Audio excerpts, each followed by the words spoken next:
Well, that answers the question, doesn't it? Because we get very lost in schools. We lose direction. We lose our genius. Now, can that genius be retrieved? Absolutely. That's what I've been working on for the past 20 years and successfully. But it took me 20 years to find my core values, my purpose, my vision, because we live in a world that doesn't focus on that. We live So, in a global community. We have AI, we have Zoom to connect us. We can connect all over the world. It's wonderful. We should be using AI to help us each other, not to compete, but to cooperate together, to cooperate and to create a global vision. And the next question, what are the core values that truly shape exceptional human beings, leaders, communities, and organizations? And what happens when society loses those values? Well, we know what happens when society loses these values. And what are the core values? Well, let's take mine, for example. My core values are truth, greatness, and vision. And they are also universal core values.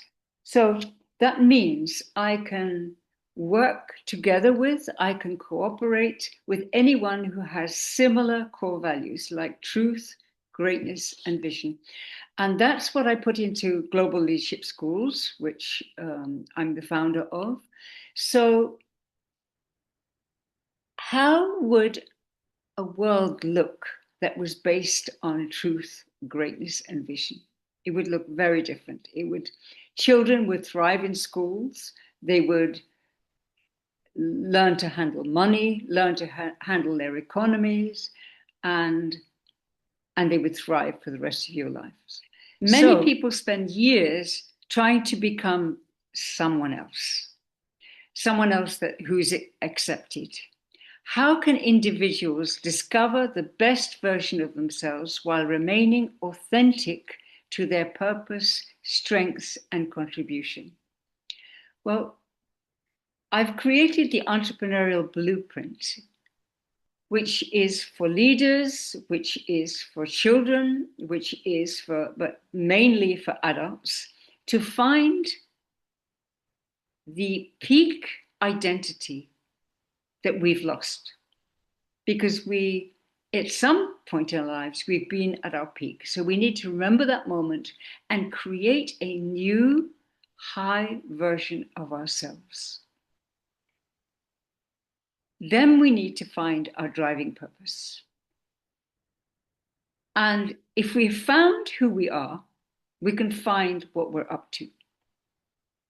If we find what we're up to, we can create a 1 year, 3 year, 5 year vision. When we know where we're going in 1 year, 3 years, and 5 years' time, we can make decisions in business and in life. So, what is the only thing that is actually stopping us from having an incredible world, a global world that works together rather than against each other? The only thing, you know the answer, is fear. So, how do we combat fear? Well, first of all, in neuroscience, as you all know, we have a reptilian brain, which is just above our spinal cord. We all have a reptilian brain. We have a mind that sets us against what we're up to.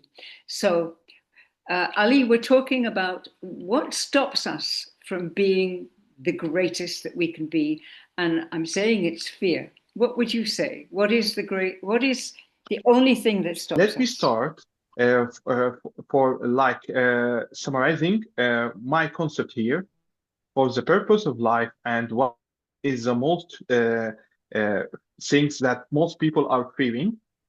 The people are got confused and they don't have the campus to see the right way to go for, they misconfuse between the way and the target, or the way and the targeted direction. So most of people didn't see the purpose of life. They are not devoted to themselves. They are not giving themselves a space from their mental health and to spiritual health as well, which cause a lot of fears for facing the future, ambiguity, and most of them, because they used all the time the figures and the numbers and the amount, they lost the sense of intuition, how to feel like a human being. I love the part when you mentioned in the last 20 years when you are treated the kids and see this is the core cause and the root of all fears we are facing when we grow up. My point of view here, when you uh, when you lost when you lose your passion, lose your purpose, don't focus enough to use your talent smartly, and don't focus on what you can have a positive impact in your community and in the whole world regarding the demand of the positive things in addition to appreciation. You have to appreciate the others and the other have to appreciate you. So the most thing most people fear is their fearness for the future and how they can be adapting to all changes as well, which create a competition, a fake competition between the others.